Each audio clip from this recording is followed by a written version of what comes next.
What's going on, everybody? Welcome to episode 16 of the Big Shred Podcast. I am John Matos. Thank you so much for hanging out today. Looks like we got a few folks hanging out on the live stream already, so appreciate you guys joining us on another Wednesday evening.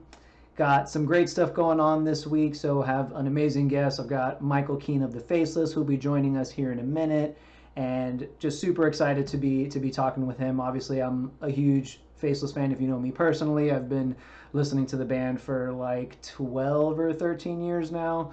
A big part of why I personally do what I do, and big part of the reason Abiotic is a thing. So super excited about it. So we've got another great episode of the show for you coming up on Saturday. I'm going to have Johan Meyer, who does front of house and engineering for Gojira, and good buddy Cameron Losh, who drums for The Faceless, drums for Born of Osiris. Look at me getting ahead of myself. Cam, he drums for Born of Osiris. He's a homie, and I'm really looking forward to talking with him as well. And some cool stuff going on in the For the Nomads world. So if you have been following previously, you know that Abiotic was offering a logo t-shirt on our indie merch store, and 50% of the proceeds were going to be going to the For the Nomads donation that is helping the crew members who are out of work. So led by Frank Finelli, he's raised about $40,000 right now, which is fucking incredible. So big shout out to Frank. And the band is going to be able to donate about $200 from those shirts that you guys bought. So really appreciate everybody who supported. We're going to be making that donation shortly. Now, Frank came up with another really sick idea, and he's doing a silent auction. And tons and tons of bands, like I can't even name all of the people that Frank was able to get in this silent auction.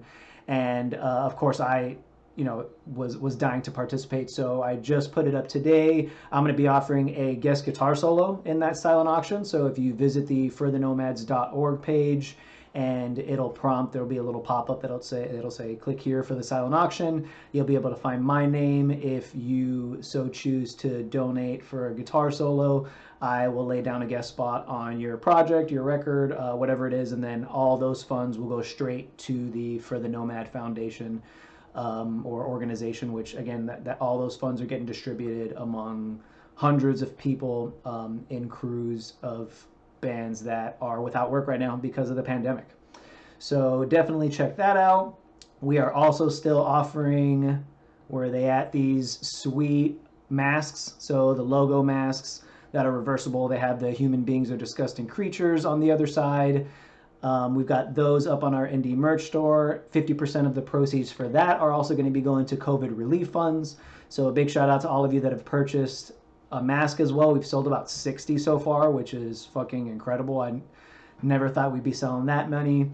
Also, in the mask world, if you haven't seen the cattle decap mask that just got put out, it's fucking amazing and hilarious. So if you don't buy our mask, buy their mask, because there's a butthole on one side of it, and I just need to see everyone with a butthole mask on. Like I gotta see it. So pick up one of those masks. Now, the show's brought to you in part by, obviously brought to you by me, but in part by Ormsby Guitars.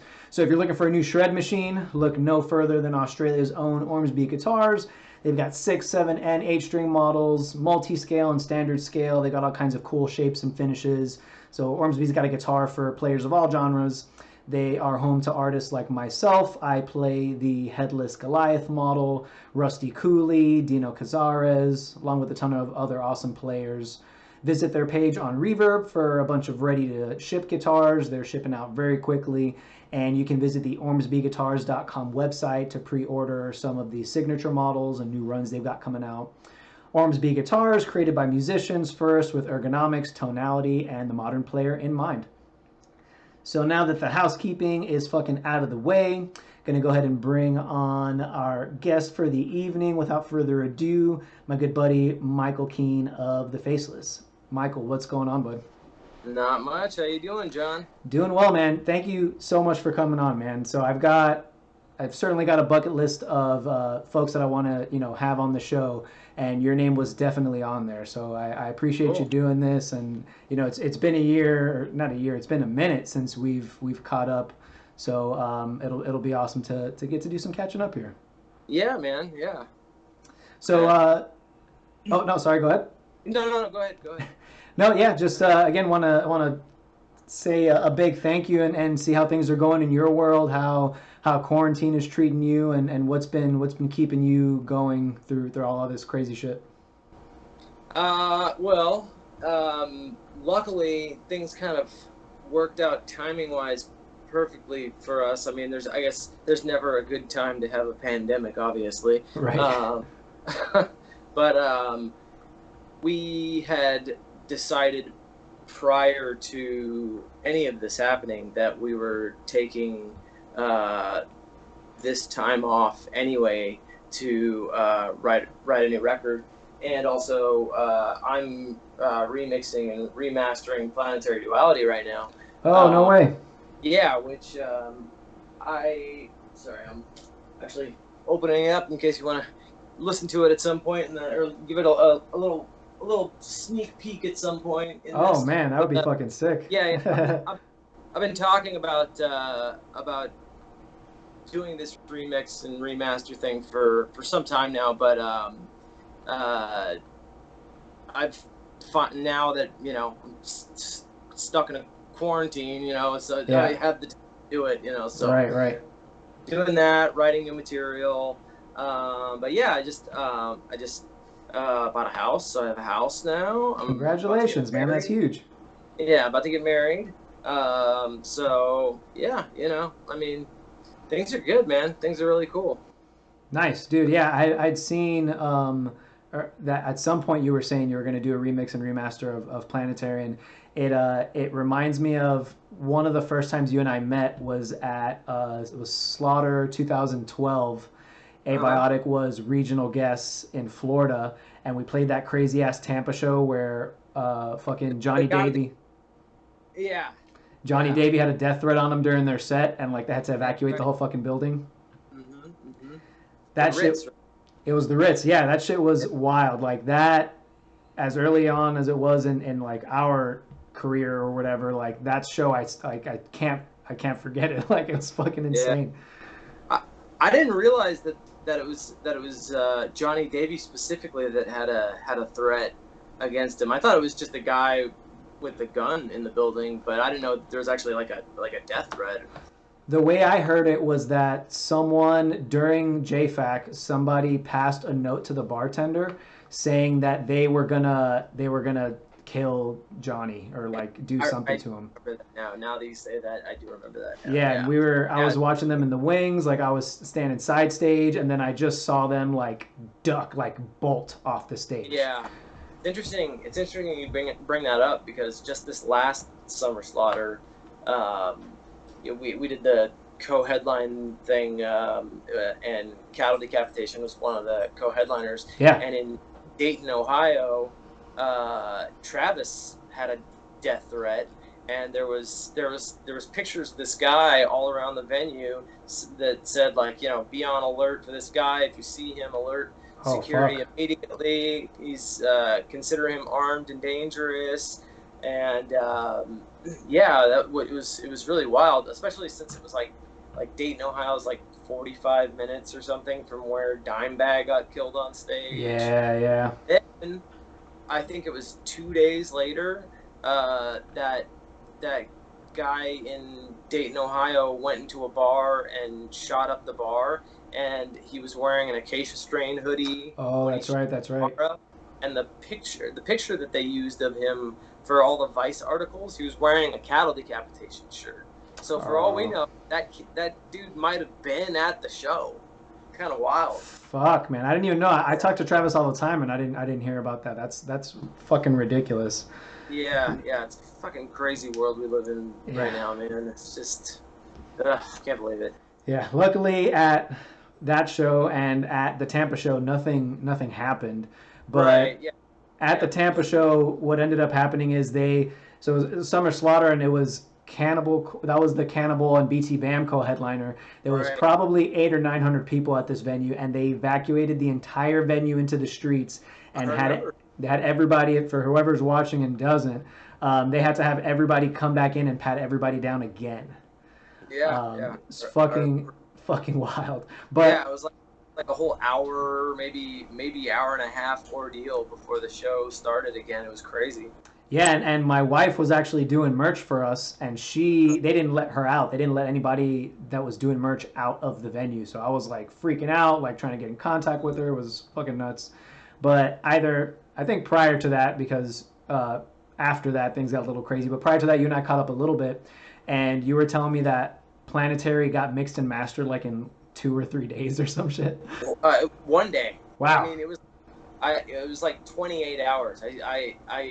I mixed for 28 hours with intermittent breaks, so I wouldn't get too much listener fatigue, but I definitely got listener fatigue. Yeah. And because Sumerian told me that if I didn't get it turned in by, we had like just finished the tracking, and I had like, rough mixes, but I hadn't really like started digging into the mixing at all yet. And they were like, yeah, it needs to be in like tomorrow evening at the latest, or it's not gonna make street date. And I'm like, oh my god, are you kidding me? So I stayed up and just mixed nonstop for like 28 hours, something like that. Giving my ears intermittent rests, but Yeah. it wasn't enough. And you know, and then thanks to Marion for this one. It's sat on I won't say who it's Sumerian, but it sat on someone at Sumerian's desk for 10 days before they turned it into the pressing plant. Wow. So had 10 more days to mix the thing that I could have used. But I always felt that it didn't quite get the mix that it deserved. So now that I finally have the chance to give it the mix it deserves, I'm like really, really stoked to be doing that. And like, man, it just everyone I've played it for, like, musicians, or even non-musicians, just they, that non-musicians that are familiar with the record stuff, Yeah. they, like, everyone can hear the night and day difference, and it's, it sounds really, really good. I'm super, super proud of it. I'm very, very happy, and I'm stoked for people to hear it. Fuck yeah, man. I can't wait. Obviously that's, been one of the big records for me. So taking it back, I heard you guys first on MySpace. So back Yeah, during the MySpace days, you guys yeah. had I think it was An Autopsy, and then it was All Dark Graves, I think, was up there. So it was when An Autopsy was like making its rounds like fucking everywhere. And I heard Yeah. that song and I was just like, holy fuck. It was for sure one of the first more modern like death metal tech stuff that I personally got into. In high school, I was just surrounded by like a bunch of prog guys, and then the Opeth heads and all that stuff, and the death guys. So I was very like kind of I don't know how I feel about new stuff, and I didn't really have anyone around me listening to a lot of new stuff. And then one guy was like, "Yeah, but you got to check out this band, The Faceless," and I was like, "Okay, sick."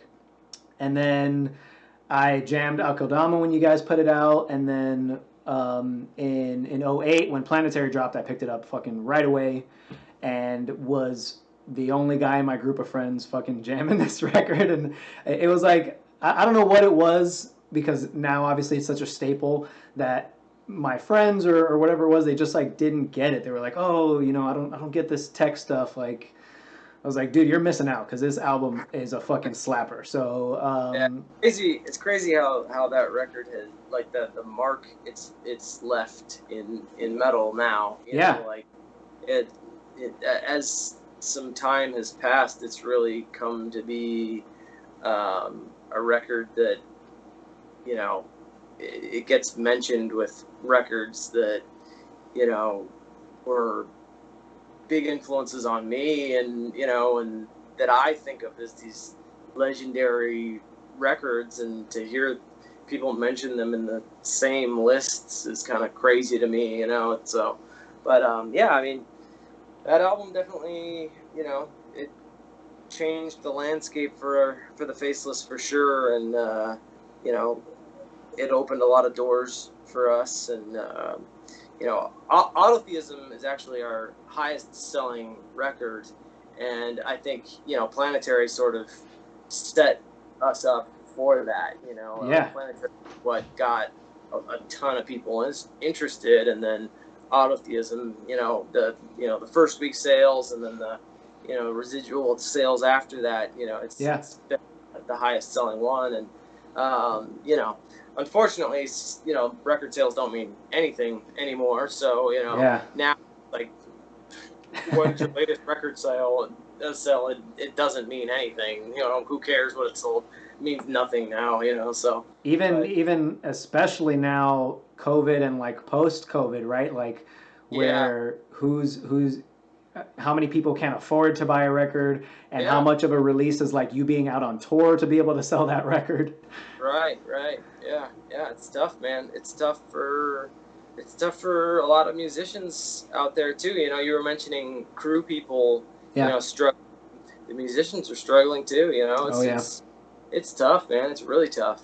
You know, like, we can't tour right now, you know, so that income source is completely cut off to musicians, and then you've got like all the different companies that handle royalties, and I'm getting letters in the mail from all these companies saying that their monthly or their quarterly or biannual statements, you know, that because of, you know, COVID-19, that they can't guarantee that they'll be on time.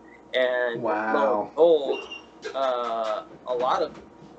actually most of them have not been on time. I think the only one I've gotten on time is ASCAP. That's it. All the other ones, like, I haven't seen anything from. Holy it's shit! Scary. Yeah, there's I hadn't even heard that. That's fucking nuts. Yeah. There's a couple that like are monthly. There's one that's every other month, and like two of those I haven't seen a statement from either of them in like probably like 4 or 5 months now. I don't know. It's like, it's crazy. So I mean, when you can't depend on touring, like, you need that money even more. So you would hope that they'd be on top of it, and they're not, you know. And then unfortunately, you know, something's got to get figured out with the streaming rights on, or your royalties with streaming, because it just doesn't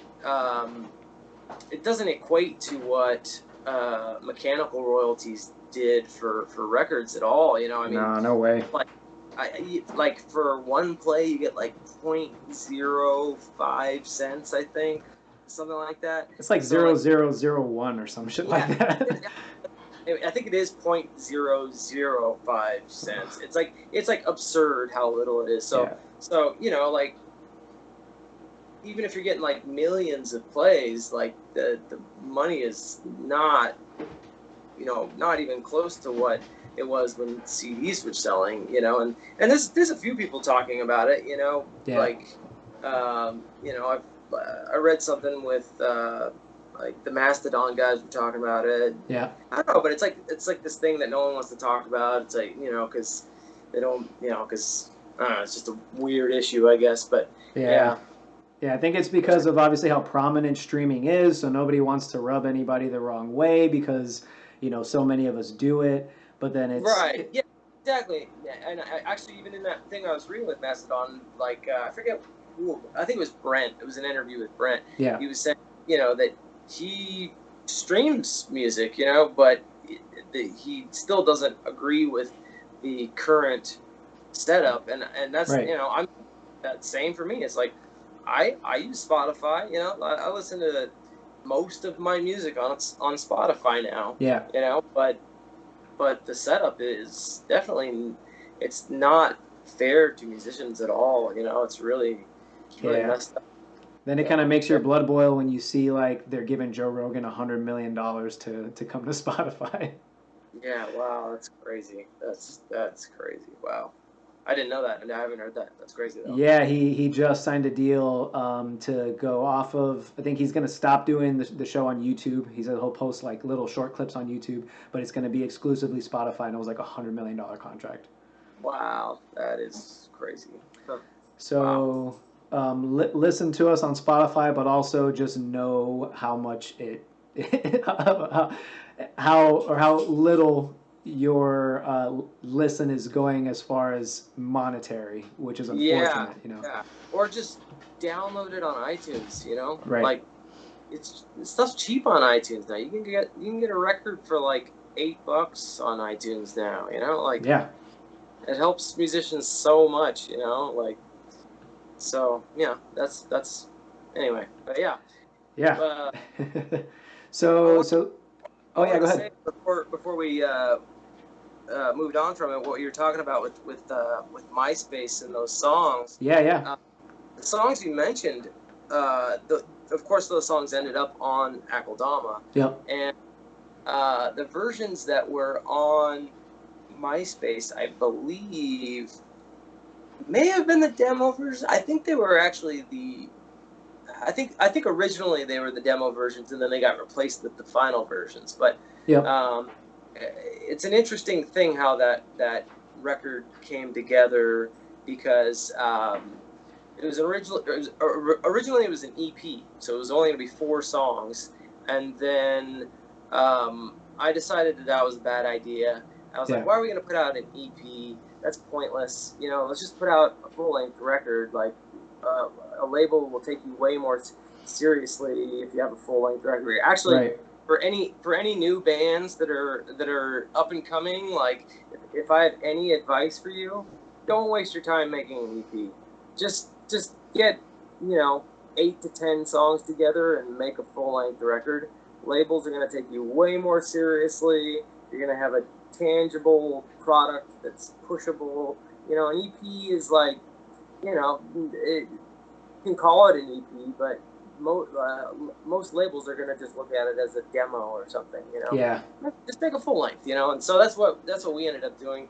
We did 4 songs, and then there was a gap, and then we did another 4 songs, which is why there ended up being 4 drummers on the records, because Oh shit. at the time he did the EP, and then we split ways with him, and I had written 4 more songs, and I just got like any of my buddies to come in and track drums on it. So that's why there's 4 drummers on the record.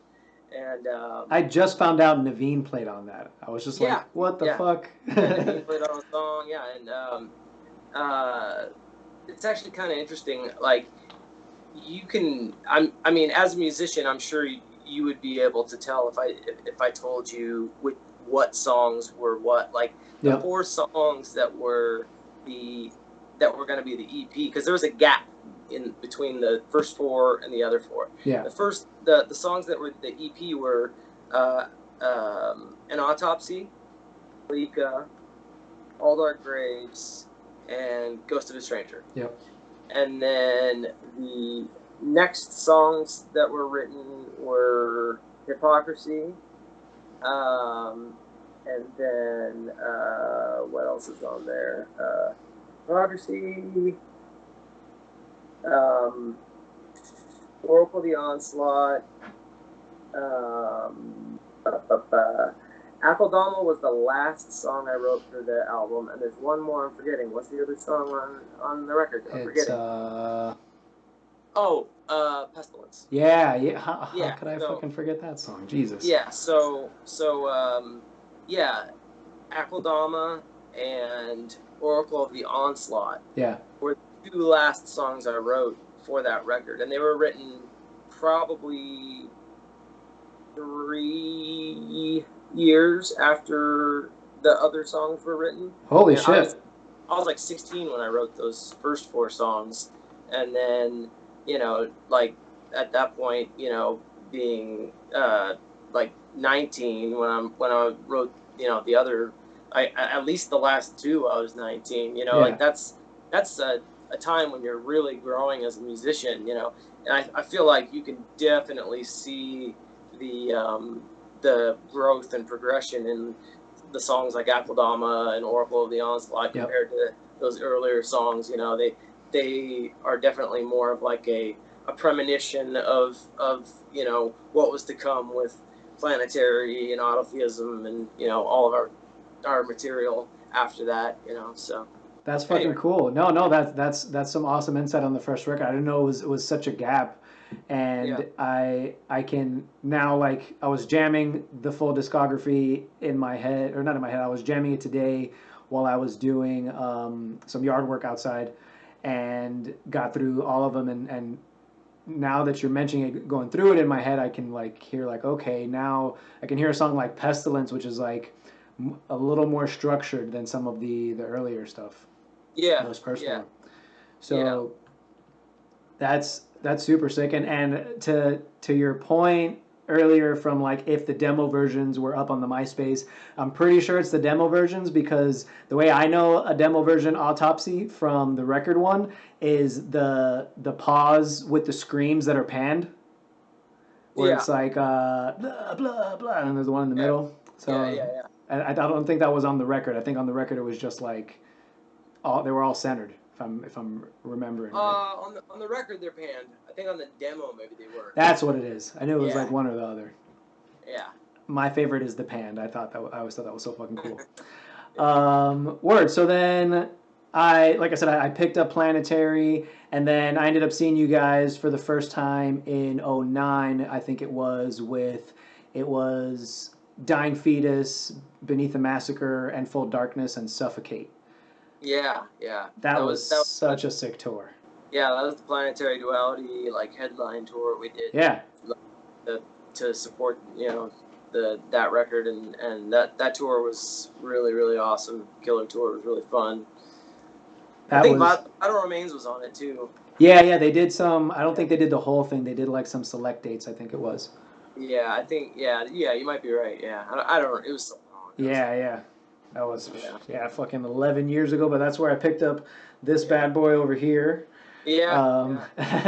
Had to represent, and so I've showed you before, but that's where like this tattoo was inspired as well. Oh, that's right. You've shown me that before. Yeah, that's really cool. Yeah. So the artist that did that shirt, she worked. I guess she doesn't work. She doesn't work exclusively for them or anything, but she did artwork for Magic the Gathering. Oh, no shit. Yeah, I guess she does like graphic novel stuff, but like one of her big things was Magic the Gathering cards and stuff, and kind of has that vibe, and I really love that shirt. I've always loved that shirt. I think it's one of the coolest shirts that we ever made. I agree. I love this shirt too, and that's awesome. I didn't know that she fucking did art for Magic. That's dope. Yeah. But yeah, so I picked up this shirt at the show, and actually, now that I was thinking about it, this shirt spawned some ideas for me for merch when the band came out, and I was like, oh man, like a lot, like shirts with a lot of colors are sick. And then I tried to order some, and so I know you probably don't remember, but like how expensive was it to fucking, if you guys can see, the shirt has like 50 colors on it. So yeah, exactly. It's like, you need a 12 color shirt? Okay, that'll be $7.40 per shirt, like instead of $4.25.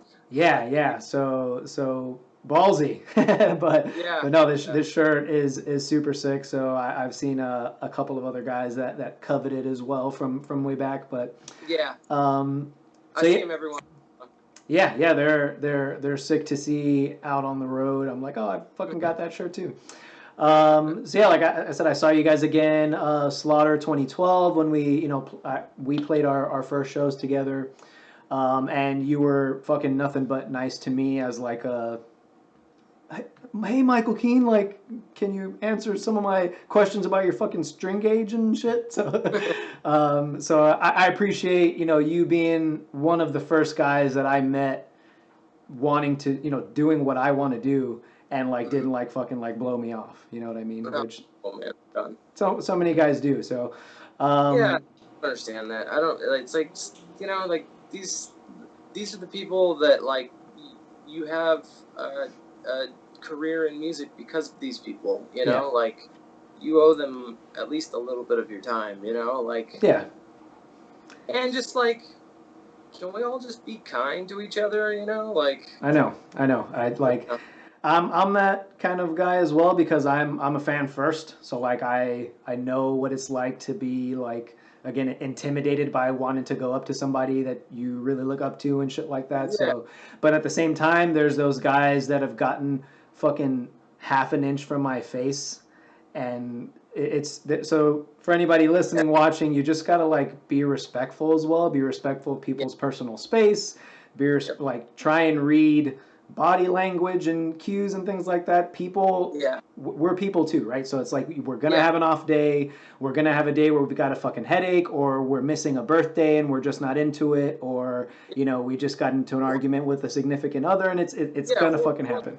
genuinely have to do something like right then. Like Yeah, you genuinely have to go do something right now. It's urgent. And it's like I'm sorry, I only have a second. And or yeah, or like you said, like the face talkers, where it's just like they're in your face and like they're taking up 3 hours of your time. Like right. oh my god, okay, like like I am a human being, like like I can't, if every person at the show did this to me, like I would be here for 3 weeks, like Right, like right. so like you have to, it's a give and take. It's like I said, it's just be kind, like musicians, be kind to your fans, be kind to the musicians that you admire. Yeah, Just be kind to. exactly. And then I think we'll get along way better, especially if you can get all punishy like we all can at any point. Yeah. And that's how we've so first I gotta say this that on a couple of episodes ago I talked with Kyle from Bad Wolves and Okay. he started calling Punishers Frank Castle and I thought that was like fucking genius. So so Funny and how that it's funny how the Punisher thing has just like it just spread through the metal community like wildfire. Like everyone in a touring band knows what a Punisher is. I yeah. mean, some fans do, but very select number of fans know what that terminology. It's like the Punisher is that's the overzealous fan that like doesn't know when enough is enough, and Right. like they're talking too close to you and they're just invading your personal space, asking you questions that are too Yeah. personal, Yeah. taking up too much of your time. Yeah. That's what in the touring band world, everybody knows in the touring band world, those are what are referred to as punishers. Yeah. Yeah. Exactly. Or again, thanks to Kyle, Frank Castles. Yeah. So we were talking how. Also, Oh yeah. Go ahead. I've also heard about the next level above the Punisher, Oh, which is the Terminator. the Terminator. Oh man, that's the guy who's like his fingers like are sticking on the door of the bus as it closes and like it's Yeah, prying the bus door open. yeah, that's the guy who like he got picked up by his mom after the show. Like something's not quite right. Right. But I don't know. I think we fucking like obviously it's something that we go through enough that gets talked about amongst all of us and like if we're on a tour and we're going to a specific city we kind of know oh there's this guy and he kind of does the thing so I don't Yeah, know I feel like fair. hopefully if people hear that enough maybe they become a little more self-aware like we don't want to be dicks but at the same time it's like Yeah, of course. these are some of the things that like make it a little uncomfortable to interact with people Yeah, and of course. It's not about being mean. It's just like we're yeah human beings too, and like, like if you wouldn't treat one of your friends that way, like, don't treat us that way. You know, it's just like we're people too. You Exactly. know, like, just, you know, like if even a better example, if you wouldn't treat a stranger that way, don't treat a musician you admire that way, because in that moment they are a stranger to you. So just, you know, be polite, you know, and just, you know, boundaries. Yeah, exactly. You know? So before we carry on, we've got some homies hanging out in the chat. So let's see, we got a lot of people in here. So Wes actually was hanging out. So shout out Wes if you're still watching. What up, Wes? We got Andrew Zink. We've got Andrew. Andrew says, "Yo, boys." What up, Andrew? Hey, doggy. Andrew is a monster, dude. Holy shit. I've been watching his covers, like, of him doing crazy shred covers and then, like, doing vocals at the same time, and I'm just like... Yeah, I know, he's a maniac. Fucking shit.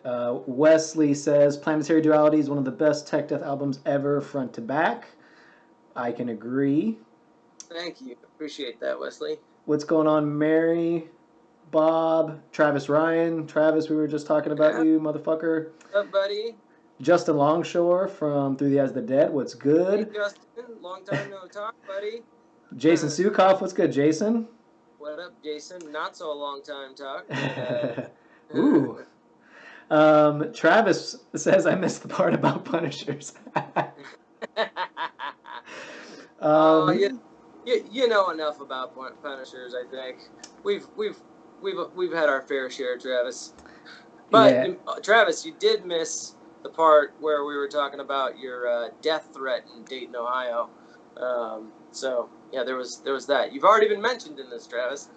There you go. And also, I talked about your butthole mask, so I'm just giving you all the love today, buddy. All right, sweet. So yeah, so kind of I'm just going on my little personal journey with you guys here. So in 2013 was our first kind of big tour, and we did like a week or week and a half of shows with you guys. It was you guys, Within the Ruins, Rings of Saturn, and us.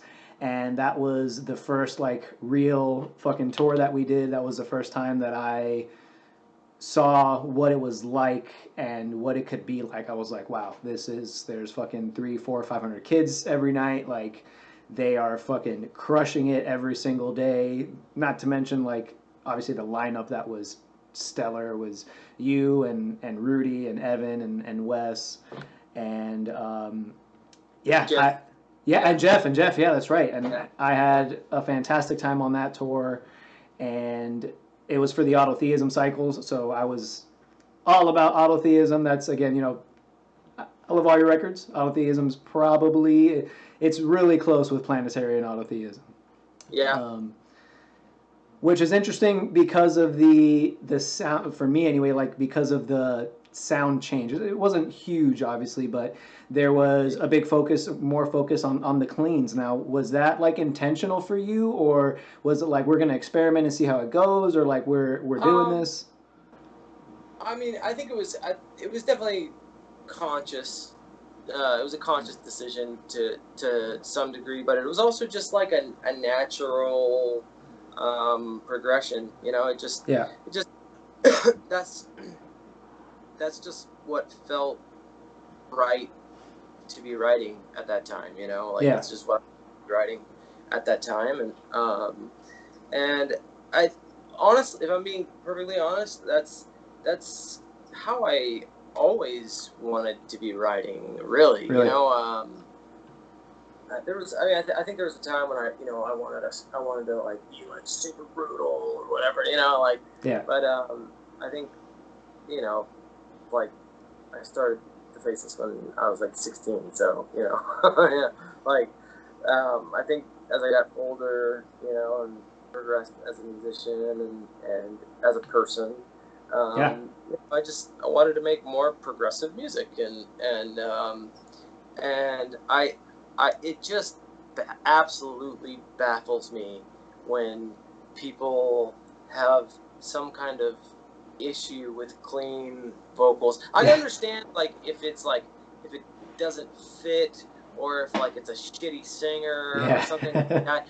There's people that are just adamantly against clean vocals in metal, like, or like clean vocals, period. And I'm like, you don't like the sound of the human voice? It's like the emotive, like, instrument that there is. Like, you know, it's like the instrument that you can connect with a person the most with on an emotional level. Right. Is the voice, you know. It's, you know, and I feel like when I play guitar, when I play leads and stuff, I'm trying to play in a vocal kind of way. Yeah. You know, that's I want the guitar to kind of, you know, have or my hand tone to sort of have like a personality the way your voice, a singing voice would, you know. I think Steve Vai, that's something that he talked about, Yeah. like in a DVD or something, where it's like phrasing, even for phrasing, phrase something like you would talk it to someone, or Yeah. like you would sing it to someone, and Yeah. Those are, I mean, those are like the most memorable kind. You know, like, I feel like you can make a solo that's real notey and technical, and you know, there's you know, a lot of movement and stuff. Yeah. But like, if you can like sing it, you know, if you can like hummel, like sing the solo, like, Yep. that's you've got a good solo. You know, you've got a good solo. Like, those are the solos that stick with you. You know, the ones that are just like, that's a juicy solo. The ones you can sing are the ones that are like, yeah. Yeah, 100%. I mean, and I think you do a phenomenal job of that. And you, I'm just gonna, by the way, I'm just gonna like gas you the fuck up this whole thing, if that's cool. But I think you do a great job of that, and it's one of those things where as a player you strive constantly to like find your voice. Like, it's called a voice for a reason, right? Yeah, and right. and I think you've done, you know, a great job of like, if I'm listening to a song and I don't know who's playing it, if you are soloing, I know it's you. And Thank you. Actually, you know what? It's funny that you mentioned that, because I've said this in many interviews, and just talking to people, I've said it many times. yeah, Is like, that's like one of the biggest compliments that I can get for me personally, is someone saying that, like, when they hear me play, they can tell it's me right away, because that's a quality in guitar players that I really, really admire. yeah, You know, like, there's not a lot of players out there that, like, you hear them and you instantly know that it's them. You know, like, yeah, you know, Dimebag Darrell. As soon as you hear Dimebag, you know it's Dimebag. 100%. You know, Wes Hauk. You know, when you hear Wes Hauk play, you know, you instantly know it's Wes. Yep. He's just got sound. You know, Marty Friedman. Yep. Marty Friedman. You know, you hear him and you just know it's Marty Friedman. You know, like, Ron Jarzenbeck is another guy like that. Oh, you know, man. instantly know it's him. You know. And so, like, yeah, I've always strived to have a voice that is recognizable as me on the guitar. So I take that as a huge compliment. So thank you. Yeah, for sure, man. And it, you know, it goes back to what you were just saying, where it's like, I heard you do these super memorable leads, but also they were technical, and they had, you know, the parts that stimulated me as a guitar player, like striving to get better. But I could always hum parts of it, and you know, you guys like you and I don't know, I could name a bunch of other players, but like, you know, Guthrie and you know, guys like that, where it's like, okay, this is what I want to do. I want to make sure that if I'm writing a solo, it's memorable. It doesn't have to be crazy shreddy, but I want to make sure that there's at least one part that you're going to be fucking humming this shit. It's going to get stuck in your head, and it's a tech death, whatever you want to call it, solo. But we're trying to make that, and I think a lot of bands are doing that now. They're realizing, like, okay, people have heard all the over the top shit. It's like, now how do I write a memorable song in this genre?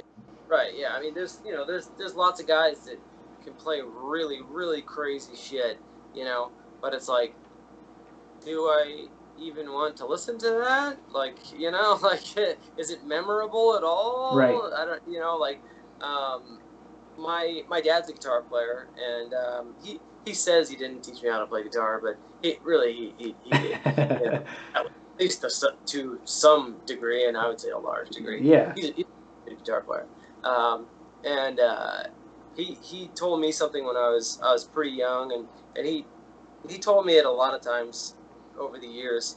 He always said, it's not about all of the notes, it's about the right notes, you know? That's It's not huge. about how many notes you can fit in there, it's about picking the right notes, you know? That's what counts, you know? It's super hard when you're listening to fucking Yngwie Malmsteen.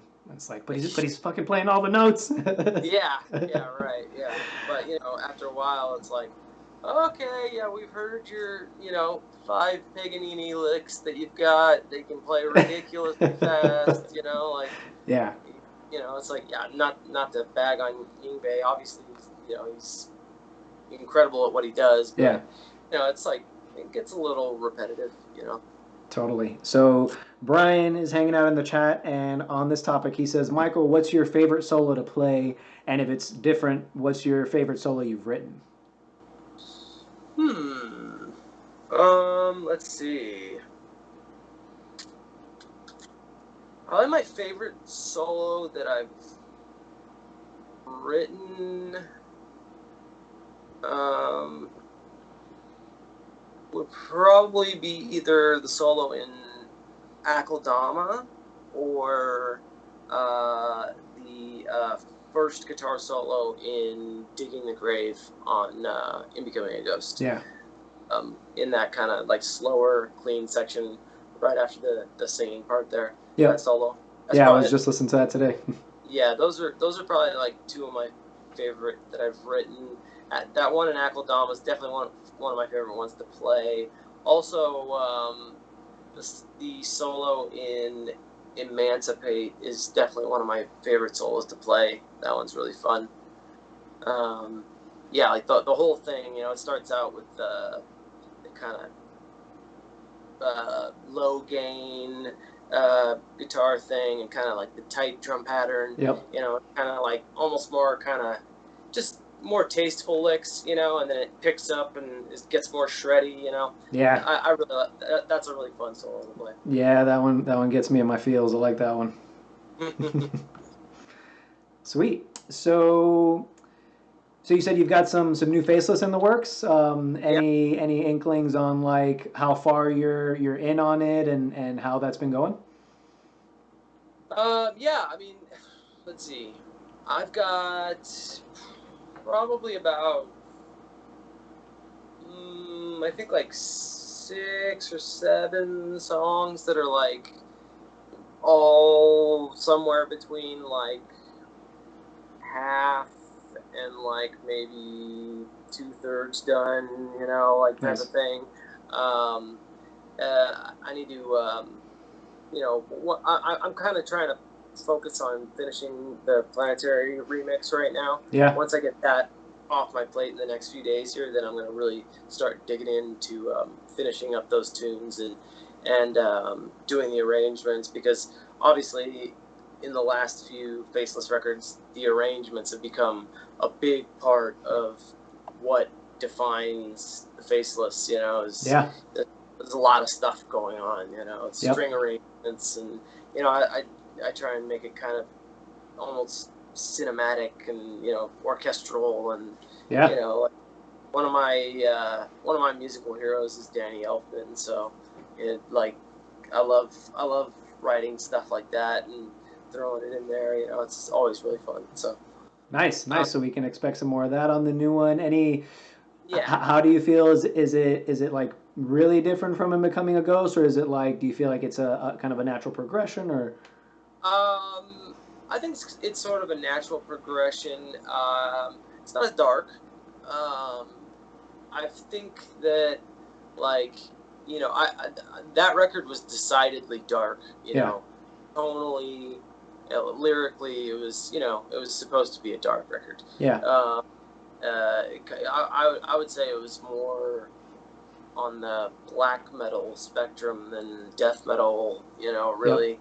But obviously there's a lot of prog stuff going on in there more than anything. But this record, I think tonally the Faceless is always dark and has progressively gotten dark, a little bit darker with all the records. But certainly lyrically, this record's not going to be as dark. And I think musically it'll probably cover a little bit more territory, maybe harmonically, and yeah, we'll just have to kind of see where it all ends up going. But right now, it's very progressive, and the stuff that I've written so far, I feel like is I think it's actually like pretty catchy, but it's also really out there. Like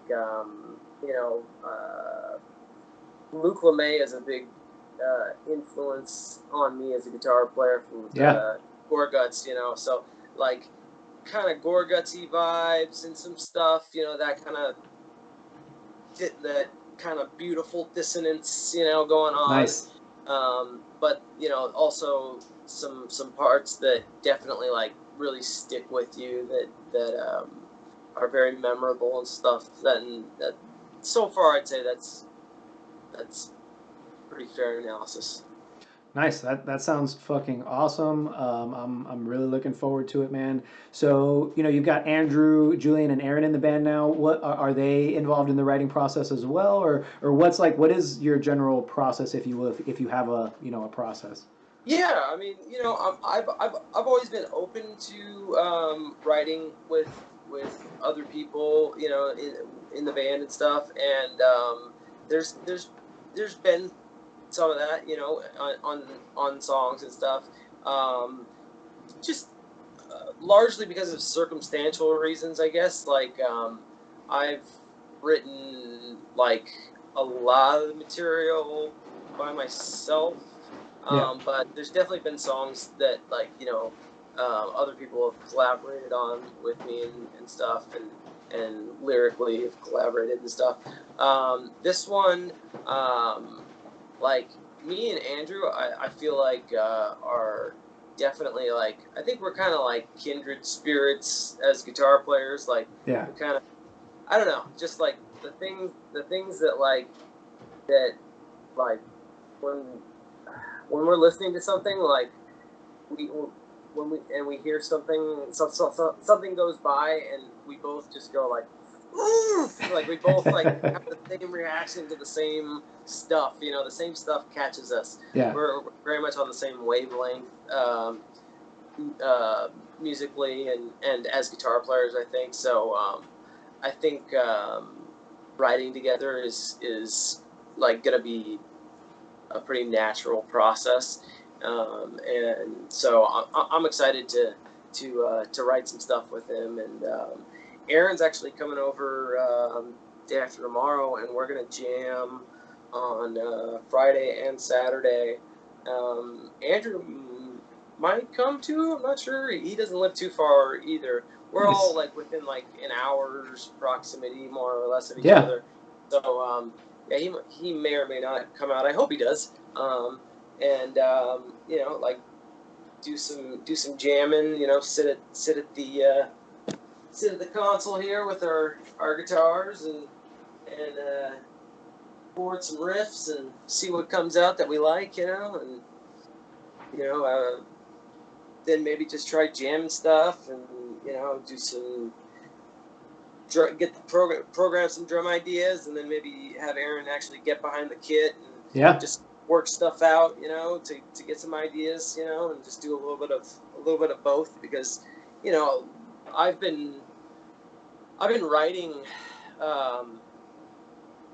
sitting in front of a computer kind of primarily by myself for quite a long time now, like that's been the majority of like the songwriting process for the Faceless is like it's me with my guitar in front of the computer, writing stuff, and just kind of when I just record I basically just jam until I have like a riff I like or something, an idea I like. I'll track it, you know, and then I'll just keep doing that. And I might have like riffs kind of scattered throughout a project, and I'll start kind of piecing them together, and then I'll go like, oh, I can tie this together by doing this or whatever, and I'll just next thing you know, I have a song, and then I'll do like some kind of, you know, I'll do some drum programming, knowing that you know, that when we actually track drums, you know, that there's going to be a different flair put on it or whatever. But like, you know, the basic concept of what the drums should do in a certain part is usually like, you know, I usually kind of have an idea in my head, and it, Right. you know, some like if like I really like the idea of Aaron actually like jamming out parts with me, and you know, him having some idea that maybe I wasn't my first impulse, you know, like if I were to program it or whatever, you know, and rather than him listening to something I programmed and putting his own spin on what I programmed, like him actually just maybe having a completely different idea that's, you know, totally different and might change the whole idea altogether and make it way cooler. So yeah, we'll see what happens. But yeah, that's awesome. I'm excited to see what happens. Yeah. Killer, yeah. I mean, I've met Andrew a couple of times. Aaron obviously was in the band in Abiotic for a little while, and I was fucking so stoked to hear that he got the gig, dude. We used to, when he was living in Miami, when we were, you know, touring full time, and he had joined the band, and prior to us practicing our tour set, he would play like through Planetary like by himself. He for to audition for us. I think I found him. I was trying to remember, and it's like super foggy for me, but I know for sure I just saw him on YouTube. Like he was just doing covers of bands or whatever, and reached out to him. I was like, hey man, you know, we're looking for a drummer. We're a touring band, yada yada. I don't know if you've heard of us. He hadn't heard of the band before, so we gave him a track to learn and kind of, you know, to do a video for.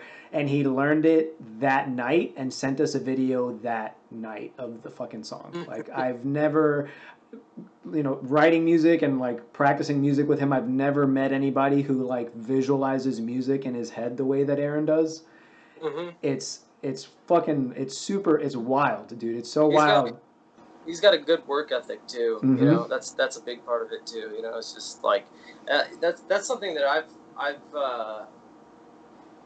over the years I've learned.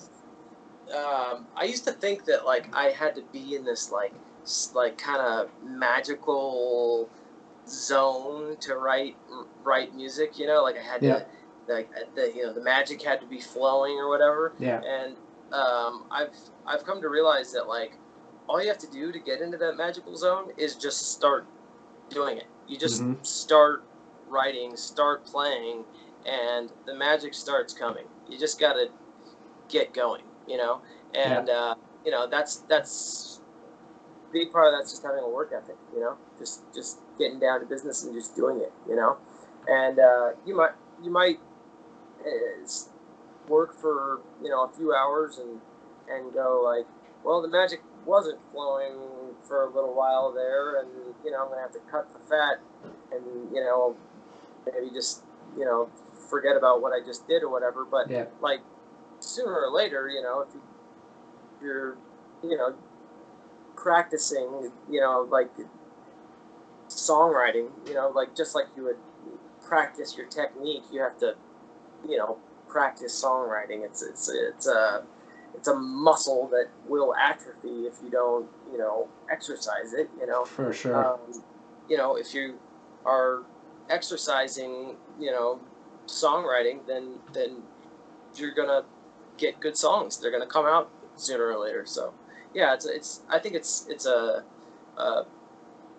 matter of work ethic in a big way. Yeah.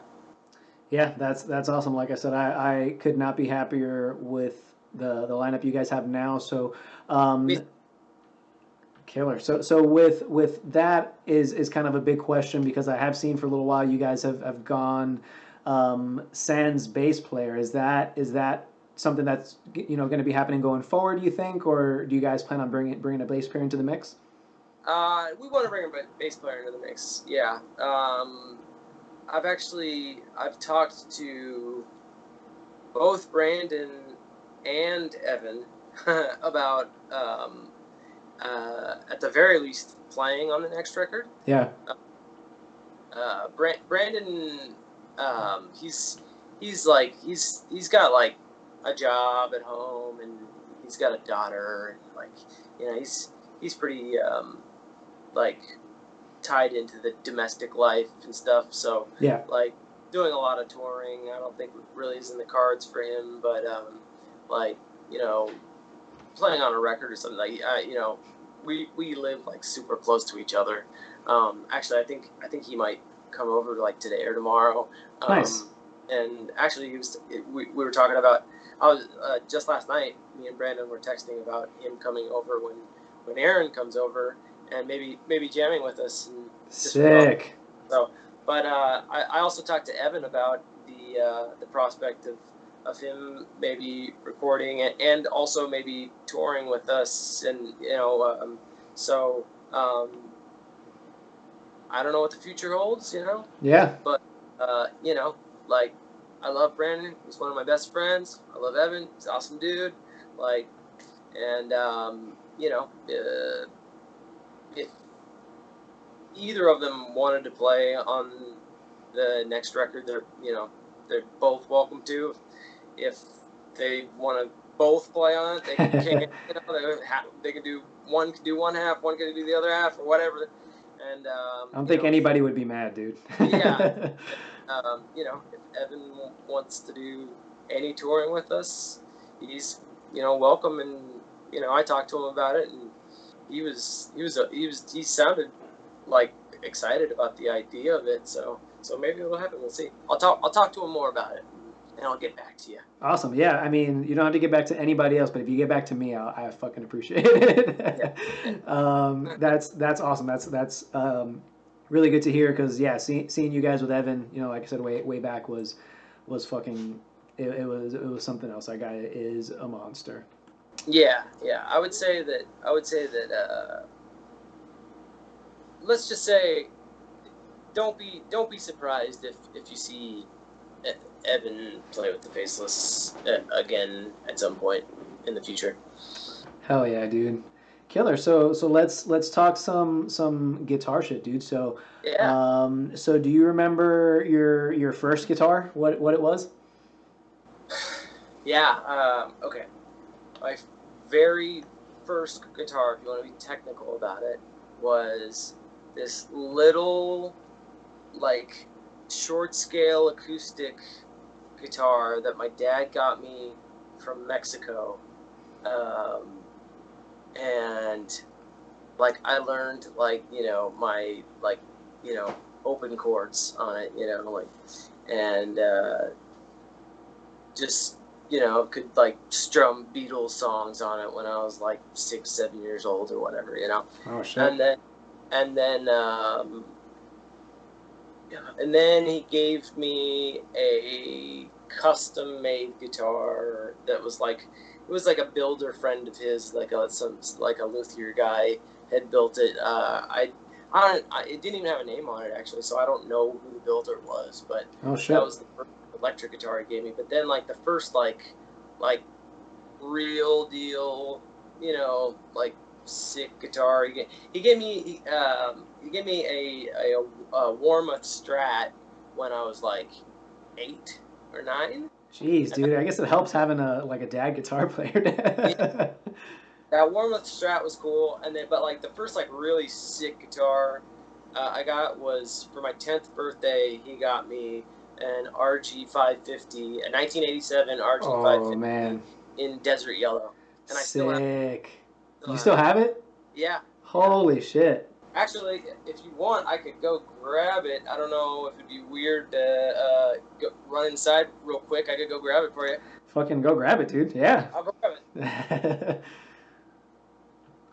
All right, guys. Michael's going to grab his guitar, so just going to say what up to everybody else watching. So, Scott Carstairs, my homie, what's good? I tagged you in a challenge, homie. So if you're still watching, check that shit out and donate something cool to the auction for the Nomads. What's up, Cheney? What's up, Yo? Yo says Michael. Oh man, wow, dude. Yeah, be cool one. That's fucking. So that guitar you got it 20 some odd years ago then? 23 or almost 24 years ago, yeah. Wow, dude. Yeah, but this guitar is 32 years old, yeah. Kept it in great shape, man. Yeah, yeah.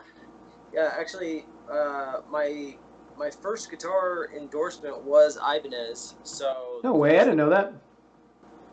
The coolest thing I got out of them was that they like spruced this guitar up for me. Like there was, there was like some things kind of funky about it. Like the wiring was weird on it, and someone had put like weird pickups in it. Yeah. And like there was like plates missing and stuff. They replaced all the plates. They put EMGs in it. Fixed all the wiring. They fixed the nut because there was like a shim under the nut and stuff. They fixed it all up, and they got it all tricked out and sick for me. So yeah, dude, that's so sick. Long time. This was my first like sick guitar. That's fucking awesome. Yeah, I didn't know you were with Ibanez. So what? Who were you with next? Was it Washburn and then Jackson, or was it like vice versa? Or yeah, no, Ibanez, then Washburn, and then Jackson, and now Vola. Yeah, and Vola's been great, man. I have a signature model with them. I can show you that too, actually. Here. Yeah. These things are cool. I'll show you the one that everyone will expect first. Of course, the green one. The mean green Keene machine. Hell yeah, dude. There it is.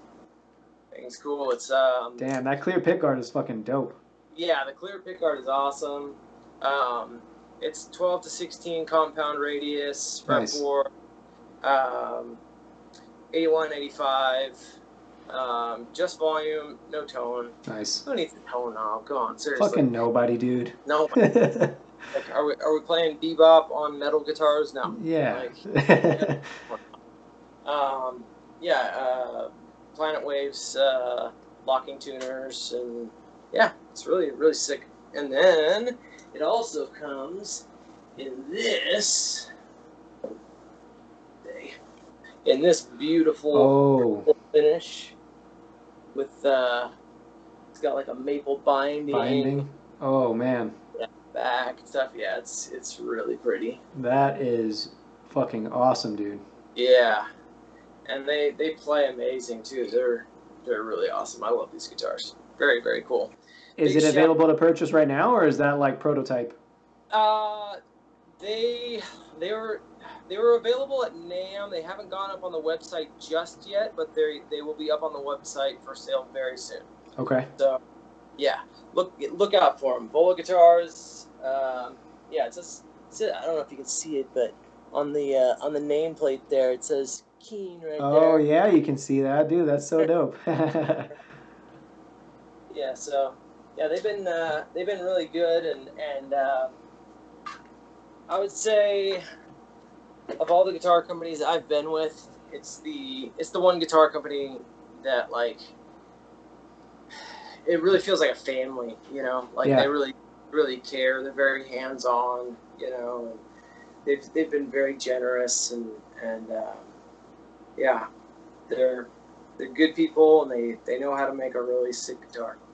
That's great, man. So I don't know. I may sit out NAMM this coming year. I mean, with everything going on, I don't know. Yeah, who knows if it's even going to be a thing? If it is a thing, I don't know. I don't want to say anything and like have NAMM sue me or something. But Anthrax is already bad enough as it is. You know, exactly. COVID-19 Anthrax. Yeah. Nope. But next NAMM, or hopefully if I see you before then, I definitely got to peep one of those things that look super sick. Yeah, man, it was cool. They had them at the booth, and a ton of people were checking them out. So that was really cool. It was like seemed like most of the people at the Volo booth were checking out my signature model, which was really cool. I was stoked on that. So yeah, I think I'm about to re-sign my contract with them because it's already been a year. I Wow. flew, and I think since the Sig actually hasn't been put up on the online store yet and hasn't hit stores yet. I think we were talking about maybe making some changes, maybe doing Fishman influences. Dope. Yeah, and yeah, I don't know. We'll see. We'll see what happens. But yeah. Yeah, I just got with Fishman, and I've been playing the Abasi set, and they're fucking really Dude, sick. his sounds really good. Oh yeah. Really good. Like, uh, I walked by his booth at NAMM, and he pulled me over, and he was like, "Dude, you gotta check out my pickup." And I was like, "Oh yeah, I've been hearing good things about it." He's like, "No, dude, you gotta play it." And I plugged in and I started playing it, and I was like, "Damn!" Because I have some Fishman influences. You know, I have the modern set. You know, Yeah. and like his like just normal, his regular active setting or whatever Yep. is like, it's probably like the best active sound active pickup sound I've ever heard. It's so sick. Dude, it's got this bite to it that Yeah, I was like, I fucking need these pickups. Ken, like, these are the ones, like, get these to me. yeah, yeah. And then his push pull, uh, instead of doing like the active passive, it's like an EQ change. It's like a Yep. low end boost, which for what he does, I can totally see how that's useful. You know, like in Animals, you know, like they don't have a bass player, they play, you know, 8 strings, you know, Right. so like I totally get that. You know, the bass boost thing is probably really practical. On 6 string, I didn't really see the practicality of the bass boost so much, Yeah. but man, the regular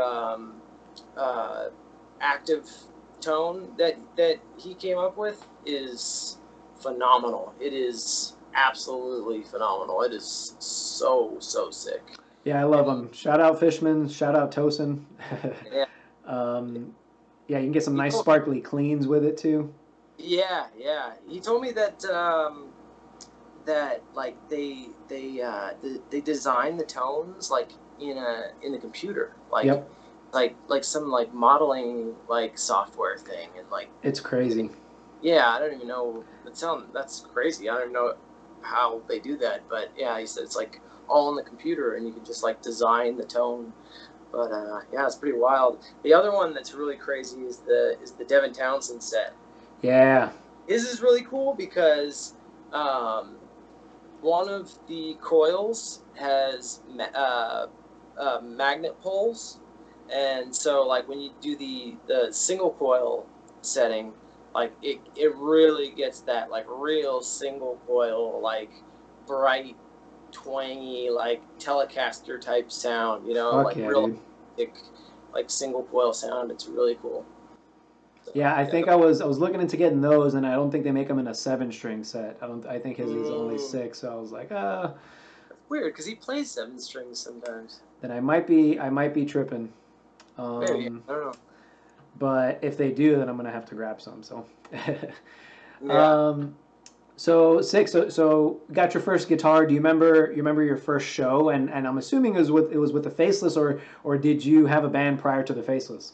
I had a band prior. Okay, Uh, Um, Brandon from the Faceless was in it. nice. And we played at the Whiskey in Hollywood. Okay, that's a good first And venue. yeah, um, I don't remember who we were opening for. It was some national act. I don't remember who. Like it was kind of in that like right when nu metal was dying era, so there was like a lot of those bands still around, Yeah.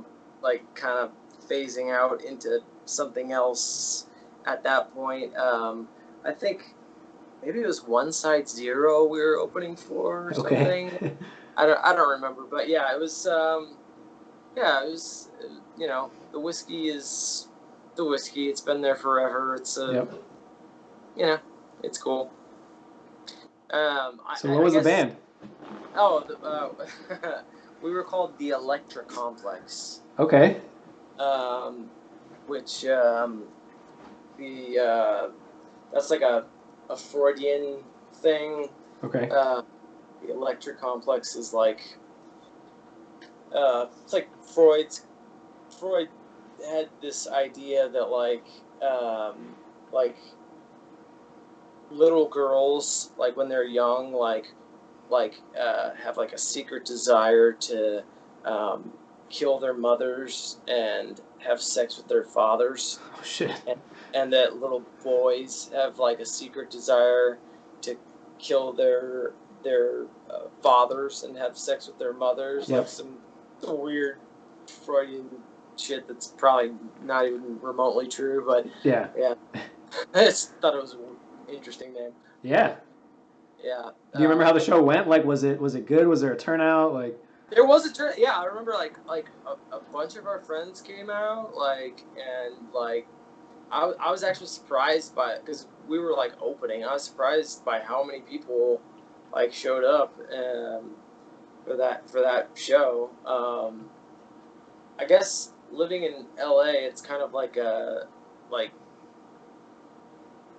you take for granted the idea of like the first show you ever played being at the Whiskey. Like, there's probably people listening to this right now that like the Whiskey is like this legendary place, like the Doors played there, and like and it's like we just kind of take it for granted, like living in LA, just like Whiskey, whatever. But it is kind of to think about that's like what we played, or where I played my first show, I guess. But the Faceless. The Faceless played our first show, I think, at the Whiskey also, actually. Okay. That was maybe like a year later or something, and and then we ended up playing like a good number of like local shows around some like our area, and before we started getting some label attention, and then like label people like actually label people like Mike Faley and he came and saw us at this little dump in Canoga Park called the Cobalt Cafe. Played there. Played there? Oh yeah. Place sucked. It doesn't exist anymore. No. Oh shit. Yeah. Stage is about 2.5 inches high. Yep. That was actually like our like hometown local venue. Like, okay. my house that I live in right now is like 3 miles from it. Oh no shit. It's like just right there. Yeah, that's like our hometown venue, I guess. That's probably where we played the most local shows before we got signed. We played a lot of local shows there with the Human Abstract. Oh shit.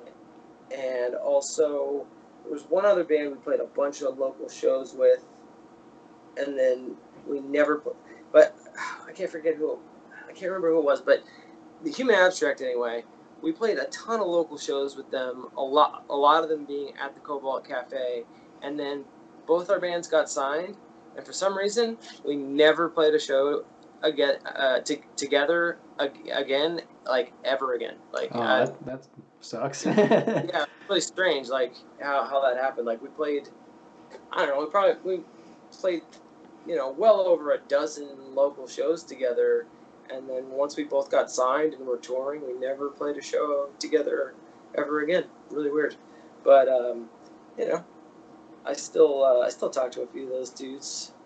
Travis. Yeah. Is it them that they own 1720? Yeah, right. Yeah. Sick. Yeah, that's awesome that they're still around and doing the thing, and giving back in that way with running the venue and shit like that. It's pretty damn cool. Yeah. Rad. So I don't know if you know actually, but so Abiotic took we broke up for like a better part of like 2 years. So I do remember that. Yeah. Yeah, we broke up, and I moved from South Florida. I moved up to Massachusetts. So I've been up here for like three years now. And yeah, a big part of it, amongst other things, amongst like fucking doing 200 shows a year and member changes and all that shit. That was like the part that was very prominent in what like got me honestly like tired. I was just like, I'm sick of like going through members and like having Yeah. to reteach these guys the songs, and then like going on a tour or two and then they flake, or like it doesn't work, or like. So were you ever at a point, I mean, you guys have had some lineup changes obviously, so was there ever a point for you where that you were just like, fuck, I don't know if I can keep doing this with all these changes? Yeah, there was one point, yeah, and it wasn't even all that long ago. It was about 3 years ago. Yeah. I had the most toxic lineup of people that I'd ever had. I'll take my portion of the blame for the way things panned out and stuff. Like, Yeah. um, I had a drug problem for a good while, and it was kind of like an off and on thing that I was struggling with for a while. And Yeah. the irony of it was, while I was struggling with it, is when sites like Metal Sucks and like what all these like TMZ of metal news sites, or Yeah. like Yeah. were like just like up my ass, like kissing my ass or whatever. And then when I actually came forward and said that I had been dealing with substance problems, and that I was a recovering addict, is when they decided to demonize me and paint me as like this strung out junkie and all this stuff, which was, it was like, okay, now that I'm clean, is when you demonize me for this. This like That's makes no. fucked. And they would. I've heard things said that are just like, wow, you guys are so off the mark. You have no idea what you are talking about right now. Like, Right. like you clearly don't know what you're talking about. Like, you don't even know what drug I did. Like, like what I had a problem with. Like, Right. I've heard meth, I've heard heroin, this and that, whatever. I had a problem with pills. I was like, that was my thing. But anyway, Yeah. um, anyway, I'll take my my portion of the blame in that. And, I'm sure it was stressful for people in the band and stuff. But like, you know, Is that when you feel like it really started to affect like the band and the member changes and things like that? Was it around that lineup, or do you feel like there was earlier it no, played a part? no. Prior to that, like people had left the band, and like for very like amicable reasons. Yeah. People had left because they had kids, or like they got a job offer they couldn't refuse, or this or Yeah. that. And like we're still very close. I'm still like good friends with the majority of the people that have been with me. Like, um, there's only a handful that I have any kind of like, I don't want to say grudge, but I just don't speak to, and I stay away from. Being in a band is a lot like, it's a lot like being married to like four people. Like, Oh yeah. it's like you're with these people like 24 hours a day, and like you become extremely close. You have to, and you have to find a way to make everyone happy all the time, and that's tough, and Yeah. and if like if someone you didn't know, like got divorced or something, like you wouldn't like demand to know why Right. they got divorced, and like who's to blame and who did what and this and that and the other, Yeah. right? Like there's two sides to every story. Yeah. Also, the truth usually lies somewhere in the middle, Mm-hmm. and it's just like, and then in this day and age, like people just blow things so out of proportion on the internet. Gets sensationalized. It's like it's I really hear, what it is. It's I hear the most sensationalized things on the internet all the time, where I'm just like, I can't help but laugh. I'm just like, wow, that is absurd. Like not about me, just like about other people I know too. Like, yep. I'll read something where like someone will say something, and I'm like, wow, you have no idea what you're talking about. I know that person very well, and like that's not accurate at all. Like, Yeah. just really, really bizarre. I don't know. People, I feel like a lot of there's a lot of keyboard warriors that have like they have a sense of entitlement, and I don't know where that stems from, but I feel like it's toxic to the whole community, and like, like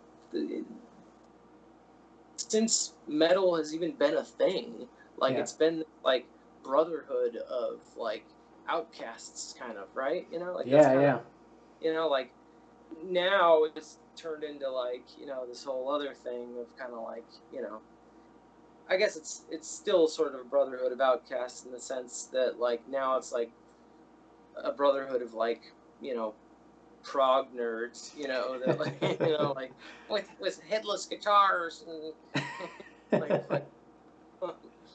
I have a headless guitar with fan frets and.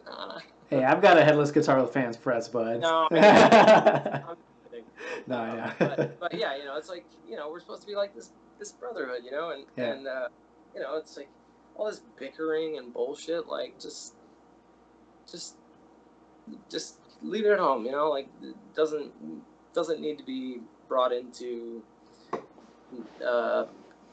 this world. Like we come to the metal community to like have fun and appreciate music and have a just like escape reality for a little while and have a good time, right. like. So I don't know. I think it needs to get back to that.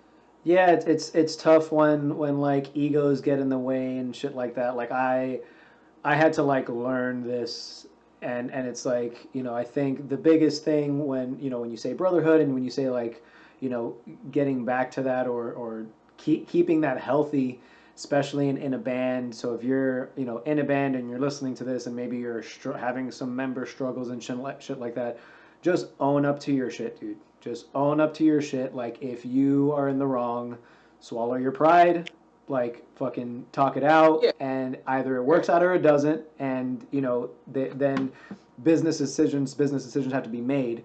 But just choose your battles and don't die on every fucking hill you see, dude, because like no one's gonna want to work with you and you're not gonna get to where you want to go. It's got to be a collaborative effort, and you have to really that for me anyway was a tough one to learn. I had to like go through shit to actually learn that one. So I think over the years of touring, the most invaluable thing that I have learned, and there are people that I have been I've made music with in the Faceless that like I wish could have learned this lesson sooner, and maybe they have now, and I hope they have, and I wish them the best and whatever, but like the thing that I've learned, that I've found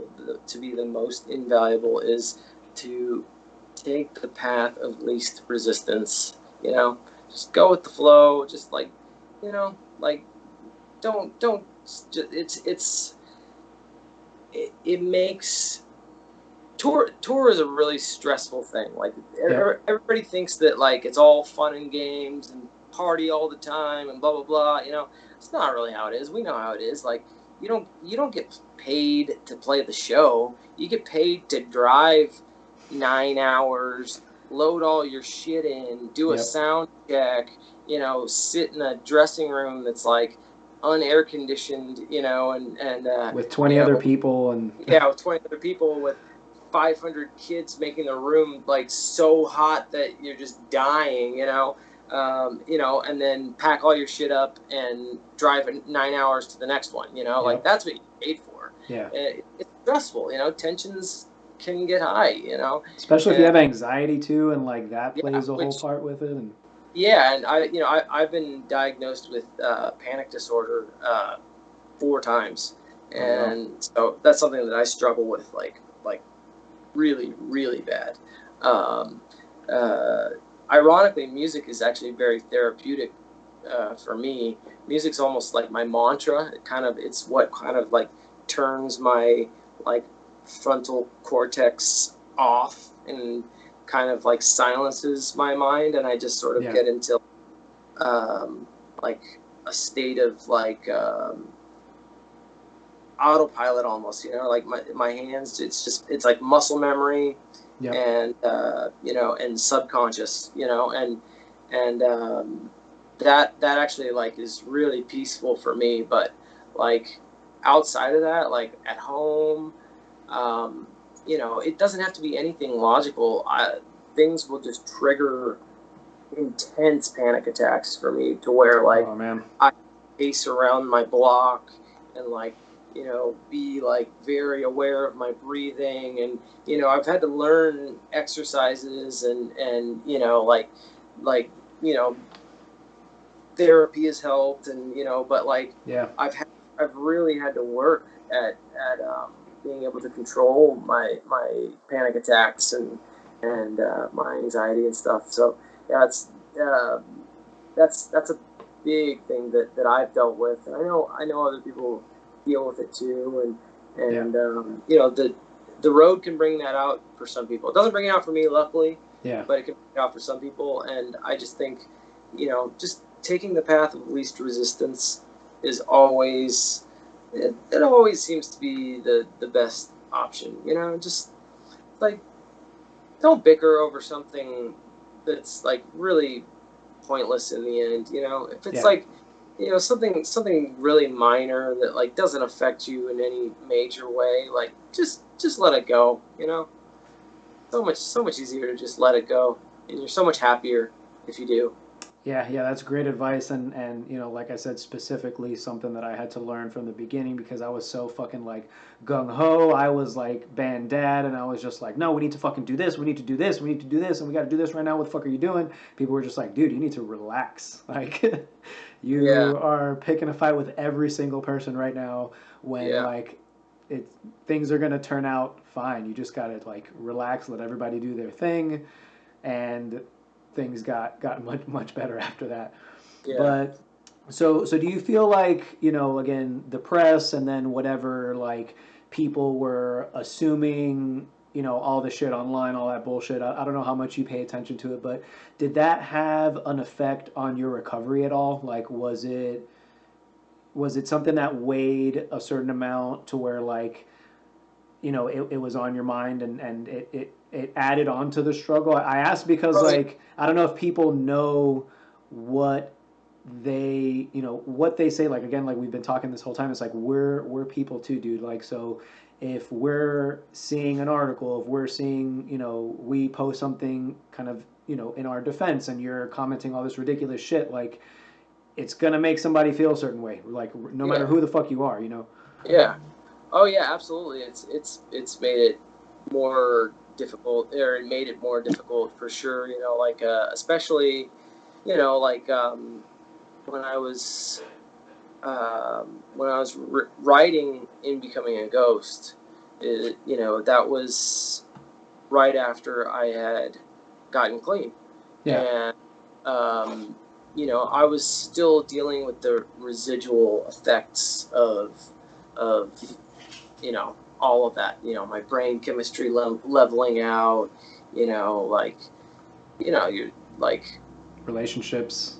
Relationships too, but just like for me, it was like the physical pain I was dealing with, Yeah. The mental pain I was dealing with, my brain chemistry being out of whack, and just like, just and then, to have gone through all of this pain and suffering to get clean and be in a better place, and then like have some fucking idiot like write something on the internet they know nothing about, and say something totally stupid, oh, blah blah blah, smoking meth or whatever, Yeah. like what, I don't that I didn't ever smoke meth. What are you talking about? So clearly that shows how much you know what I was going through, Right. It definitely added to it, and I think, if you read the lyrics in that on that record, like, I think they can be misconstrued. I think that they can be misconstrued that it's like, it was like the pain I was feeling of being in addiction. Right. That's not what it was. It was the pain I was feeling of recovering from addiction, and the pain I was feeling from recovering and having metal sucks and just asshole fans, Right. like, saying stupid shit when it's like, do you know what I just like endured to be where I am now? Like what I just like suffered to try and get myself in a better place, and like I'm still enduring, like, like, and what do you do? Like you bag on me, like you're gonna like make fun of me and like make fun of my pain and like like what I've dealt with. Like that's it's just it made it that much harder, and that's largely what those lyrics are about, is just like like the pain I was dealing with. It's like I felt like my body was a prison that I was trapped in. I felt like my brain was a prison that I was trapped in. I stayed away from the internet as much as I could, because I didn't want to have to read people talking, saying things they had no idea what they were talking about. Like, it's just why put myself through that when I'm already like dealing with so much. It's like, so yeah, like now, it's like, with some perspective and some time, like I can, look back on it and like there's something to be learned from everything, and I said what I felt on that record, and I don't regret it. I wish that people understood, maybe, I guess, what the lyrics were about more. Maybe I should have been more clear about what the lyrics were really dealing with. It was dealing with the recovery. The process of recovery. Like not the process of wallowing in addiction. Like that's a whole other thing. And I've tried in the last few years to show with my actions rather than my words, and I think that people can think whatever they want, but I'm just gonna continue showing people with my actions instead of my words. That's why I don't talk about this much. This is probably one of the most like open interviews I've done, where I've brought this up ever. It's just not Well, something. yeah, I mean, I appreciate it again because, I know you personally from all those years ago, and we haven't talked a whole lot. So I saw things and I had a genuine kind of worry as well. I was like, fuck, like, I hope Michael's okay. I don't know if it's appropriate to reach out. So I'm just going to, like, obviously let him do his thing.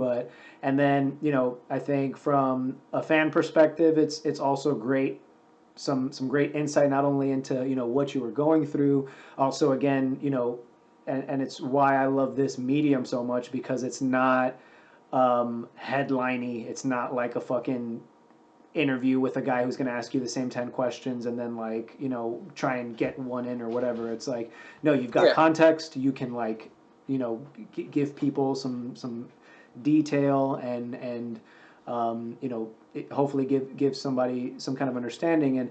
And that kind of leads me to my next question, which is, what if anything specific do you feel like maybe really kept you going through the toughest times, during your recovery? Like, if there's somebody listening who, what's some advice that you could give them, going through some of the struggles that you went through?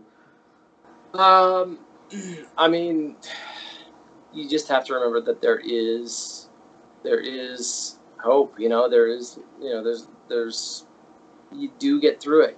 Like it feels like you're gonna die. You would swear you were dying. When you're going through that. Like Yeah. you know, getting off of OxyContin or whatever painkillers or whatever, any kind of opiate or whatever. Yeah. You know, you would swear you're dying getting off of that. You feel so horrible, but you're not. You're not dying. You're not, unless you have some kind of pre-existing condition or something. You're not going to die actually. Yeah. And remember that it does get better, and like life gets better, and like this doesn't work for everyone. It doesn't fit for everyone, and I can't say it has always fit completely for me, but like I delved into NA pretty I was like pretty openly, like with a pretty open mind for a long time. Yeah. And like like it's a cliche thing that's said in NA, but like one day at a time. It's Yeah. just one day at a time. You just take one day at a time, and tomorrow will be better. And um, you know, there's definitely more than one way to get through it. Yeah. NA is not one way to get through it. There's No, definitely more. but it's a good way, dude. I mean, But there's yeah, no shame in it. You know what I yeah, mean? Like, there's a lot of value to the program, and like yeah, the whole idea of like you know finding a higher power or whatever, that's like bullshit. That's yeah, bullshit. But I mean, you can get around that and really find some more of the substantive stuff. exactly, exactly. Like you know, yeah, obviously, I'm an atheist, and I've found my way of like and working the third step, which is like I mean, you are God. I mean, you've already established that. yeah, exactly right. I think I kind of explained it as like the collective consciousness of all of us is a higher power than me as an individual, Right. right? So like the collective consciousness of even an NA room is a higher power than I am. Yep. So that but what I would say, this was told to me, and it made it work for me a lot more. So I'll just say it. Yeah. Uh, if you're a person that you think you need that, and you're struggling to make it work for you in some way, take what works for you and leave the rest. Yeah. It's okay to do that. Take what works for you and leave the rest. That makes sense, and I think that's great advice, and that's great advice, like, across the board. Yeah. going through that, going through, you know, being in a band, whatever it is, like, you know, surround yourself with people who are doing what you want to do, take what works and leave what doesn't. And, Yeah, you know, yeah. And for me, I think the thing that helped the most was just focusing on music and focusing on you know, my health, yeah, exercising, all that stuff. Like when you start doing that, you start feeling better. You know, you start feeling better, and you remember like why you did all those things in the first place. You know, yep, and that joy starts coming back, and um, you start to feel like yourself again. You know, and yeah. that's a good feeling. You know. So yeah, we can move on from that one. I appreciate it, man. So getting back to some tour stuff. So Yeah. do you have a like a standout tour? I know you've been on fucking 1,000 of them, but do you have one that like sticks out in your head, or do you have like a moment? I know some people. I can think of a moment for me anyway. Do you have a moment that you were like, wow, like this is what I need to be doing? Like I can't do anything else. Um. Yeah, I think so. I think probably either when we toured with Meshuggah and Cynic, you know, that was Ugh, like, you know, what a fucking tour, dude! Holy yeah, shit! yeah, Cynic was like, you know, such a huge influence to the Faceless, you know, when we were teenagers and stuff, Oh and yeah. you know, like when we landed that tour, we literally like had a group hug, like, you know, it was like, oh my God, I can't believe Yeah. this is real, you know, like. And that tour was amazing, you know, like just watching Meshuggah and Cynic every night. I think that's like the only tour I've ever done where I made a point to watch the entire show like close to every night. Yeah. You know, like I wanted to see Cynic and Meshuggah play like all whatever it was, like all 28 times, you Oh know, on the yeah. tour. You know, like I mean, I didn't. I probably ended up watching them maybe like 20 times, but like, you know, it was you know, I made a point to watch at least a good portion of both of their sets most nights. You know, That was a that was Traced Air cycle for them. yeah, yeah. Oh man. And then when we toured with Lamb of God too, that was kind of like, wow, these shows are really fucking big. You know, like I was like, this is pretty fucking cool. Like they were on tour with Metallica at the time, Wow. and Metallica they only play 3 shows a week on tour. Of Um, course. Of 'Cause they have course a they jet. do.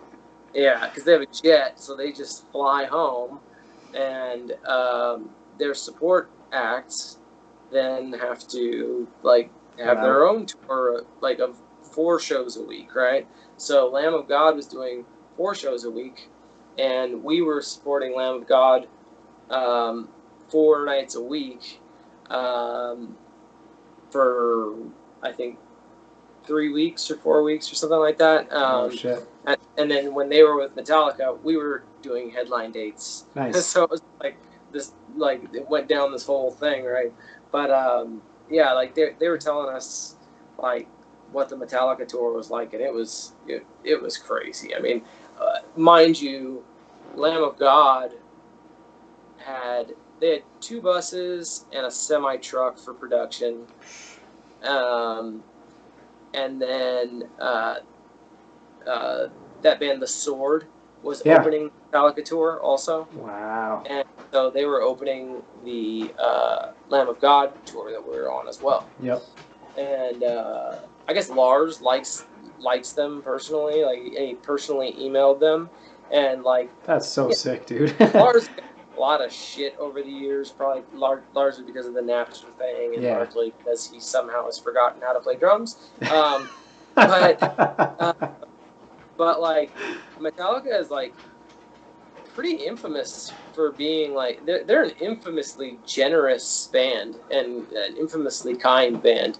And I guess he emailed them personally and said something to the effect of like, what would you guys need to do a tour with us and be on a bus and come home with an amount of money that you'd be happy with? And they came up with some figure, and he wrote back and said, okay, we'll give you double that. Wow. Pretty cool. Fucking G's, dude. Yeah. They had, I believe they had 12 tour buses, none of which they were on. It was just all for their crew.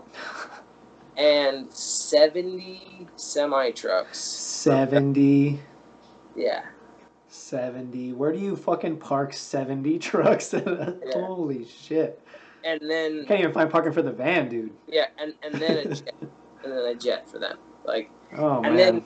Then three buses for the other two bands and a semi-truck for Lamb of God. So yeah, a lot of vehicles on that thing. But yeah. And then even so, like to this day, James is still struggling. So it kind of tells you too that it's like it's not necessarily always greener, even though they're doing all the crazy shit, which was another thing that, you know, as a young band, a young guy, that you learn, you know, it's like everybody's going through it, you know. Yeah, I actually just read that when we just did a lot of dates in South America. Yeah. It was with Origin, right? Yeah. Origin was opening for us down there, and yeah, we did a lot of dates. It was really, really good, man. Some of the shows were incredible. Awesome. It was so sick. While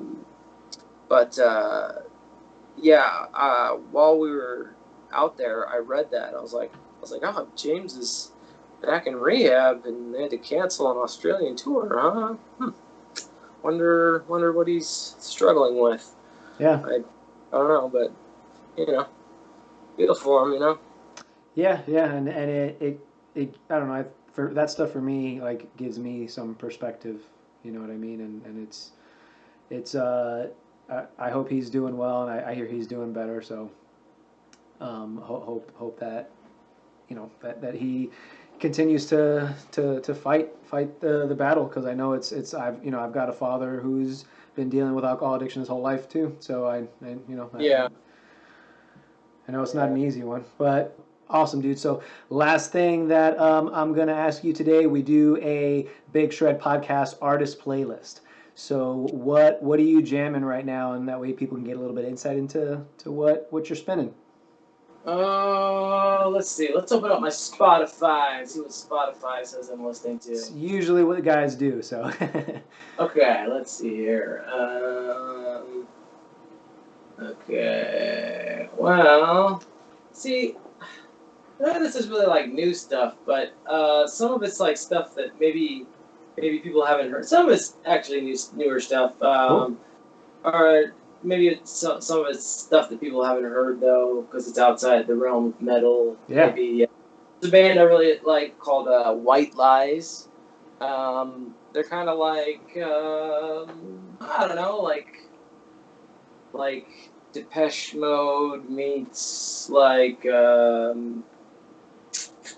Bauhaus or something. I don't know, that kind of thing. They're really, really good band. The singer is really good. There's this kind of goth industrial band called Priest that I've been listening to. They're real cool.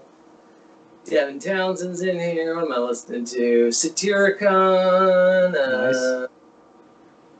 Here, I'll go through some heavy rotation. The heavy rotation is like the same stuff I've been listening to forever. Actually, IMX is another one. I love IMX. I don't know if anybody's familiar with IMX, but he was half of the group Sneaker Pimps. I don't know if you remember Sneaker Pimps. I don't. Sneaker Pimps. They had like one big hit in the 90s, but he sang some of the songs, but they had a female singer. This is like his solo stuff. He has an amazing voice, and just really, really all around talented musician. He has a really. Do you like Imogen Heap at all? Yeah, yeah. He has a song with Imogen Heap. I would kind of like compare him to be like the male Imogen Heap almost, kind of like. Oh shit. I like pop music, like, well, I don't, like pop music in the sense of, like the pop sensibility, not necessarily shit that gets played on the radio. Yeah. I don't like almost anything that gets played on the radio, but like I'm not one of those people that thinks music has to be like really complex to be good. Like I think some of my favorite music is really, really simple music. So. I think it's something you learn too when you start like engineering, and you start to be able to appreciate like the production work that goes behind it, and Yeah. then it's like, holy shit, like no, this is also actually really fucking good. Yeah. Totally. Totally. Killer. Well, Michael, won't take up any more of your time, dude. I really appreciate you for coming on, man. Um, Again, this will be up full episode if you're just tuning in, or you've only been, if you caught the second half of it or whatever. This will be up on YouTube, so it'll be up on the Big Shred YouTube. It'll be on anywhere where you can stream podcasts if you want to just do the audio thing. And then this will be on the Twitch page as well, so twitch.tv/abioticjohn. Michael, again, like I said before, you've been a huge inspiration for me personally, and I'm so happy to see and hear that you're doing well. You've got so much in the works, and I can't wait to see what you guys do in the future, man. I appreciate it. Awesome, man. Thank you. Yeah, and like I said, look out for the Planetary Duality re-release, and we'll have a new record soonish, and hopefully one of these days we'll get to tour again. I don't know. Hopefully we don't all die of the plague. I don't know. Yeah, seriously. I hope so, and I hope we get to get a proper one in, man, because it's been long overdue. So. Yeah, man, definitely, for sure. All right, everybody, thanks for watching. We'll be here on Saturday again with Johan Meyer, front of house for Gojira, and Cam Losh, who doesn't play for the Faceless. He plays for Born of Osiris. And Coming very well, and I have recorded him in my studio. Yeah, that's right. Well, fuck yeah. Well, guys, thanks again for hanging. I will see everyone on Saturday. Peace.